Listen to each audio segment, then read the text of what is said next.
Good morning guys, and in front of me is Motorola RAZR 2025, and let me show you how to add photo to contact on this device.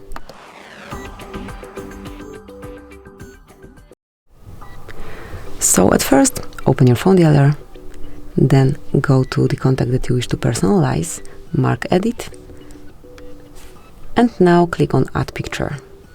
And here you've got several options. You can either open your camera and grab a photo right now. You can open your gallery and choose something.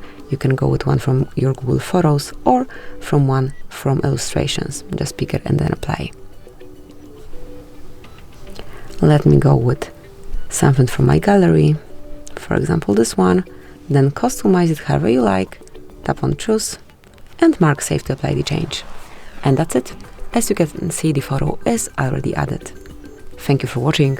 Please subscribe our channel and leave the thumbs up.